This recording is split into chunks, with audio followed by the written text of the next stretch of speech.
आज हम जावास्क्रिप्ट में स्टार्ट करेंगे स्विच स्टेटमेंट। ठीक है, ये जावास्क्रिप्ट का लेक्चर 4 है। लास्ट लेक्चर में हमने इफ एल्स स्टेटमेंट पढ़ा था और आज हम पढ़ेंगे स्विच स्टेटमेंट। ठीक है, तो स्विच स्टेटमेंट कैसे होते हैं वो समझते हैं। तो सबसे पहले एक मैंने नोटपैड की फाइल ली है, उसमें हम सिंपल पहले HTML का कोड राइट करेंगे।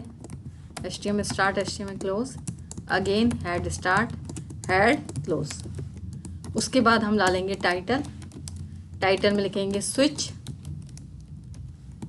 और उसके बाद बॉडी के अंदर आएंगे, देन बॉडी को क्लोज करेंगे। अब बेसिक आपको जावास्क्रिप्ट तो आ ही गया है, कैसे जावास्क्रिप्ट लगाते हैं। पहले इसको सेव कर रही हूँ मैं, तो सेव हम सी ड्राइव में जो भी हमारा फोल्डर है उसके अंदर जाएंगे। जावास्क्रिप्ट फोल्डर के अंदर हम इसका नाम रखेंगे underscore switch dot HTML file बनाएंगे, यहाँ लिखेंगे ऑल फाइल्स, इसको सेव कर देंगे। हमने लिखा स्विच। अब बॉडी के अंदर जाएंगे, नेक्स्ट लाइन में लिखेंगे स्विच। अब स्विच के लिए हमें क्या करना है, सबसे पहले तो आपको पता है कि जावास्क्रिप्ट लगाने के लिए हमें क्या करना होता है, देख सकते हो आप एक बार और। स्क्रिप्ट स्टार्ट करते हैं, आफ्टर दैट स्क्रिप्ट को क्लोज करते हैं। अब जितना भी कोड, जितना भी लॉजिक लिखना है उसके अंदर लिखते हैं। तो सपोज मुझे स्विच लगाना है, तो उसके लिए मैं एक वेरिएबल लूँगी। मैंने लिया वेरिएबल x, उसको एक वैल्यू दे दी सपोज 1। ठीक है, अब मैं स्विच लगा रही हूँ। स्विच लगा के वेरिएबल जो लिया है वो उसको उसके अंदर पास करना होता है। जैसे हमने लिया वेरिएबल एक वेरिएबल लिया x जिसकी वैल्यू दी 1, स्विच लिखा, फिर उस वेरिएबल को पास कर दिया, फिर एंटर करेंगे, स्विच को स्टार्ट और क्लोज करेंगे। अब इसके अंदर हम मल्टीपल केस देते हैं, जैसे हमने लास्ट प्रोग्राम में समझा था कि हम इफ देते हैं, फिर एल्स इफ देते हैं, फिर एल्स देते हैं, तो मल्टीपल केस देते हैं। सेम एज स्विच के अंदर हम केस दे रहे हैं। तो हमने सबसे पहले दिया केस 1, उसके अंदर हम लिखेंगे डॉक्यूमेंट डॉट राइट। यहाँ मैं क्या लिखूंगी, मतलब यूज़र 1 दे रहा है, अभी हमने यूज़र इनपुट नहीं किया है, बट हमने यहीं से वैल्यू दे दी है 1। तो अगर 1 है तो यहाँ पे क्या प्रिंट हो जाए, हेलो। ठीक है, फिर हमने लिखा केस 2 डॉक्यूमेंट डॉट राइट, यहाँ मैंने लिखा हाउ आर यू। फिर मैंने लिखा यहाँ पे केस 3 फाइन, मतलब कुछ भी, मेरी मर्जी है, हम कुछ भी प्रिंट करके दिखा रहे हैं। उसके बाद 3 तो केस लगा दिए मैंने, जैसे आप क्या लगाते हो, इफ एल्सिफ एल्सिफ। लेकिन अब कुछ तो ऐसा हो गई जो सारा तो चेक नहीं कर सकते, तो बाकी रेस्ट केसेस किस में चले जाएंगे, डिफॉल्ट में। डिफॉल्ट एल्स की तरह है। ठीक है, जितने केस लगाने हैं या जितनी कंडीशन लगानी होती है वो आप देते हो इफ एल्सिफ में। ठीक है, उसी तरह केस है, लेकिन जो इफ एल्सिफ के अलावा आता है वो किस में चला जाता है, रेस्ट वाले में। तो ऐसे ही इसमें क्या चलेगा, डिफॉल्ट वाले में। हम यहाँ लिखेंगे डॉक्यूमेंट डॉट राइट, यहाँ पे हम लिखेंगे बाय। ठीक है, इस तरीके से हमने लिख दिया। तो हमने क्या किया, सबसे पहले स्क्रिप्ट में वेरिएबल लिया x इक्वल्स टू 1, फिर स्विच लिया, स्विच के अंदर वो वेरिएबल पास किया, डॉक्यूमेंट डॉट राइट, फिर हमने हेलो लिखा, हाउ आर यू लिखा, फाइन लिखा और बाय लिखा। ठीक है, अब इसका आउटपुट क्या आएगा, मेन कन्फ्यूज़न ये है। आउटपुट ये आएगा, वैल्यू कैसे चेक होगी वो बता देती हूँ। वेरिएबल x इक्वल टू 1, हमने वेरिएबल पास किया है, तो ये 1 आ गया इसके अंदर। अब वो चेक होगा, 1 इक्वल्स टू 1 है, यस, तो क्या प्रिंट कर देगा वो, हेलो। अब आप देख सकते हो, लेकिन हेलो के अलावा कुछ और भी आएगा। अब देखना भी क्या क्या आएगा, इसमें तो कुछ भी नहीं आया। वेरिएबल पास किया था हमने 1, अच्छा,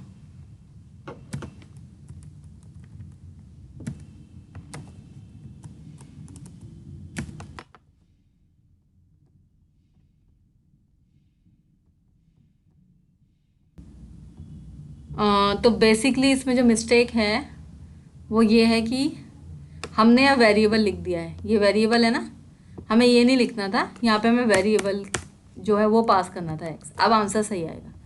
ठीक है, तो x लिखा हमने यहाँ हाई भी लिख दिया चेक करने के लिए। अब देख सकते हो आप x लिखा है, तो क्या होगा, x की वैल्यू 1 है, यहाँ पे आ जाएगा केस 1 डॉक्यूमेंट डॉट राइट, इसमें क्या लिखा है हमने, हेलो, तो ये प्रिंट हो जाएगा। लेकिन यहाँ पे क्या है, 1 के बाद ना कहीं पे भी ब्रेक नहीं है, तो हेलो भी आएगा, हाउ आर यू भी आएगा, फाइन भी आएगा, बाय भी आएगा। आप देख सकते हो आउटपुट, देखो hello, how are you, fine और बाय, ये पूरा आउटपुट इस तरीके से आ गया।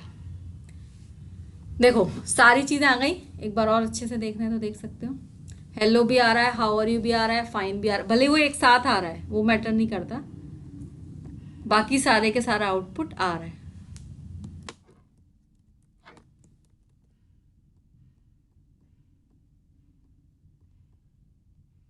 देखो मैंने ब्रेक लगा दिया तो हेलो अलग लाइन में हो गया, मैं सब में ब्रेक लगाती हूँ।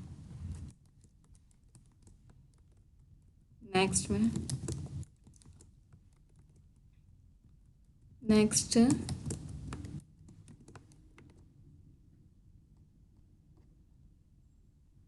Hello, how are you, fine और बाय। अब देखो सबसे पहले स्क्रिप्ट स्टार्ट किया, स्क्रिप्ट क्लोज किया,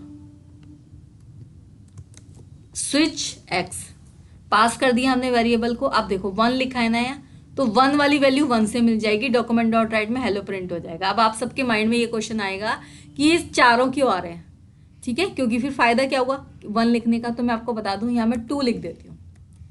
तो 2 में क्या होगा, ये इसके पास जाएगा, 2 को पास करेगा, यहाँ पे मैच होगा 1 और 2, तो ये बराबर नहीं है, तो फर्स्ट वाली लाइन प्रिंट नहीं होगी। तो ये क्या प्रिंट होगा, 2 से 2 मैच होगा, प्रिंट हो जाएगा हाउ आर यू। लेकिन इसके बाद ब्रेक नहीं है, तो हाउ आर यू होगा, फाइन होगा और बाय होगा, हेलो नहीं होगा। देखना आप आउटपुट क्या हो गया, हाउ आर यू, फाइन और बाय। यानी कि जहां से वो मैच हो रहा है उसके बाद के तो सारे प्रिंट हो रहे हैं, लेकिन उससे पहले का प्रिंट नहीं होगा। सपोज मैं यहाँ 3 दे दूं, अब देख सकते हो आप इस केस में हाउ आर यू प्रिंट नहीं होगा, क्या प्रिंट हो रहा है, फाइन और बाय, ठीक है। और अगर मान लो मैंने 1 नहीं दिया, 2 नहीं दिया, 3 नहीं दिया, सपोज मैंने दे दिया 10, तो देख सकते हो ना तो 10 से मैच होगा 1 से, ना 10 2 से मैच होगा, ना 3 से मैच होगा, मतलब किसी भी केस के अंदर स्विच को एंट्री नहीं मिलेगी। तो वो लास्ट में किस केस में जाएगा, डिफॉल्ट में। मतलब जो इन तीनों में नहीं जाएगा वो रेस्ट केसेस किस में जाएंगे, डिफॉल्ट में। आप देख सकते हो, तो खाली एक ही आउटपुट आएगा, बाय। अब मैं चाहे 10 दूँ, चाहे मैं यहाँ 30 दूँ, ये इन तीनों में से किसी केस में नहीं जा पाएंगे, क्योंकि इन तीनों में जाने के लिए खाली क्या होना चाहिए था, 1 2 और 3, तब ये लास्ट वाले में जाएंगे। आप देख सकते हो बाय रहेगा, ठीक है। तो उसके लिए आपको समझ आ गया कि केस अगर पर्टिकुलर डालोगे। अब मैं चाहती हूँ जो केस है खाली वही प्रिंट हो, मान लो मैं 2 दूँ या 3 दूँ, तो 3 वाला ही आए, बाकी ना आए। उसके लिए हम एक कीवर्ड यूज करते हैं इसमें, ब्रेक। ब्रेक क्या करता है, जो केस मैच होता है वहीं से प्रिंट करता है, बस उसके बाद वाला प्रिंट नहीं करता। देख लो आप, ब्रेक लगा दिया मैंने तीनों में। अब 3 है तो खाली 3 नंबर पे क्या है, फाइन, तो हमारा आउटपुट क्या आ रहा है, खाली फाइन। अब आप देख सकते हो, अब मैंने यहाँ पे दिया 1, पहले 1 देने पे क्या आ रहा था, hello, how are you, fine, bye. लेकिन अब ऐसा नहीं है, 1 जाएगा यहाँ, 1 से 1 मैच होगा, खाली ये प्रिंट होगा हेलो। उसके बाद क्या मिल जाएगा उसे, ब्रेक। ब्रेक का मतलब वो स्विच से उसे ब्रेक करके बाहर आ जाएगा। आप देख सकते हो, तो अब क्या आ गया, हेलो। यानी कि आपको ब्रेक की इंपॉर्टेंस भी समझ आ गई कि ब्रेक हम क्यों लगाते हैं। ब्रेक लगाते हैं उस कंडीशन से बाहर निकलने के लिए। अगर मैं 2 दूं यहाँ पे, तो देख सकते हो क्या आउटपुट आएगा, हाउ आर यू, इस तरीके का आउटपुट आएगा। अब हमें क्या करना है, नेक्स्ट सिचुएशन। ये तो था कि हमें किसी भी नंबर पे वर्क करना है, तो हम यहाँ पे नंबर दे सकते हैं सिंपल, और यहाँ पे हम उसके अकॉर्डिंग प्रिंट कर सकते हैं। वो नंबर इससे मैच होगा तो वो आंसर आएगा। अब ब्रेक का इंपॉर्टेंस भी समझ आ गया। स्विच में ब्रेक ऑप्शनल है, अगर आप लगाओगे तो आपको पता चल गया वो खाली वही स्टेटमेंट प्रिंट करेगा, नहीं लगाओगे तो जहां से केस मैच होगा, ध्यान से सुनना, जहां से केस मैच होगा उसके बाद के सारे प्रिंट हो जाएंगे, लेकिन उससे पहले का प्रिंट नहीं हो सकता। तो ये तो था ब्रेक। अब हम नेक्स्ट करते हैं, इसको मैं डिलीट कर रही हूँ, मैंने स्क्रिप्ट लिखा रहने दिया है। अब मैं कर रही हूँ एक करेक्टर पे कैसे वर्क होता है। तो मैंने यहाँ ले लिया वेरिएबल एक्स की एक वैल्यू ले ली ए, या एक्स की जगह इसका नाम रख लो CH, ये ले लिया ए। ये मुझे सिंगल कोट्स पे लेना है बेसिकली।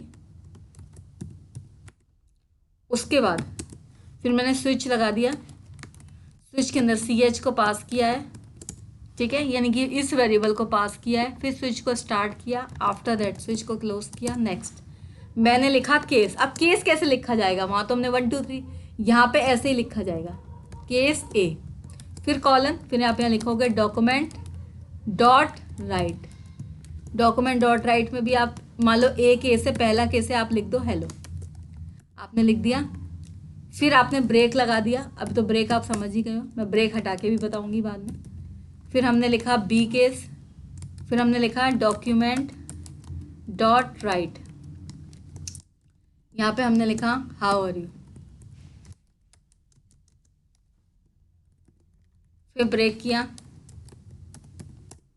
फिर लिखा केस, यहाँ पे लिखा सी, फिर कॉलन डॉक्यूमेंट डॉट राइट, यहाँ पे मैंने लिखा फाइन,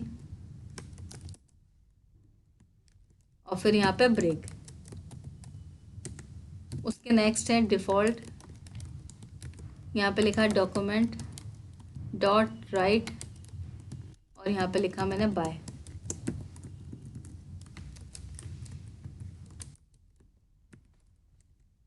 ठीक है, अब देखो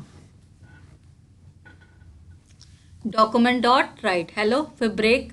अब देखो ए केस मैच होगा लेकिन खाली हेलो ही प्रिंट होगा। देखते हैं एक बार इसका आउटपुट, कुछ भी नहीं आया। देख लेते हैं, अभी कोई भी आउटपुट नहीं आ रहा, तो इसमें कुछ ना कुछ मिस्टेक है। मिस्टेक बेसिकली क्या है, हमने यहाँ पे कॉलन लगा दिया, उसको हटा देंगे, यहाँ कॉलन नहीं लगाते, केस के आगे लगाते। फिर इसको रिफ्रेश करेंगे तो आ जाएगा हेलो। अब मैंने ए केस दिया तो देखो ये सी एच इसके अंदर पास होगा, ए वैल्यू, ए से ए मैच हो जाएगा, प्रिंट क्या हो जाएगा हेलो, और ब्रेक हो जाएगा, मतलब बाहर निकल जाएंगे। अगर मैं यहाँ बी देती हूँ तो देख सकते हो आप, बी में क्या आ जाएगा हाउ आर यू। उसके बाद अगर मैं यहाँ सी देती हूँ तो सी वाले केस में कुछ भी नहीं आया, आना तो चाहिए, एक बार चेक कर लेते हैं। ओके, तो इसमें क्यों नहीं आ रहा था, इसमें हमने राइट का स्पेलिंग सही कर दिया, वो राइट गलत हो गया था। अब आ जाएगा फाइन अगेन, यहाँ पर हमने दिया मान लो एफ, ठीक है। अब एफ वाला केस क्या है, ए बी सी से मैच नहीं होगा तो डिफ़ॉल्ट में चला जाएगा। तो देख सकते हो यहाँ पे क्या आ गया बाय। अब मैं कुछ भी दूंगी वो बाय आएगा। सपोज मैंने यहाँ दे दिया, मैं सपोज यहाँ पे दे देती हूँ एच, उस केस में क्या आ जाएगा बाय।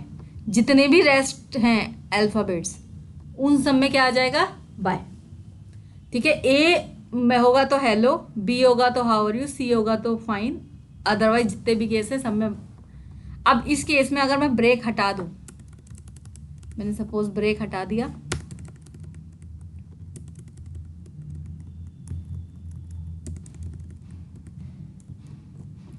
यहाँ पर हम दे रहे हैं सपोज बी, तो क्या होगा पहले बी वाले में आएगा, फिर प्रिंट करेगा हाउ आर यू, लेकिन उसके बाद उसे ब्रेक नहीं मिलेगा तो फाइन भी प्रिंट करेगा, बाय भी। अब आप देख सकते हो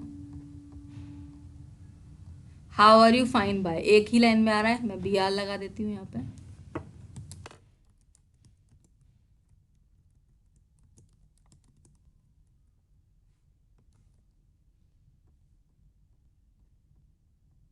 ये देख सकते हो तीनों आ जाएंगे क्योंकि मैंने ब्रेक हटा दिया।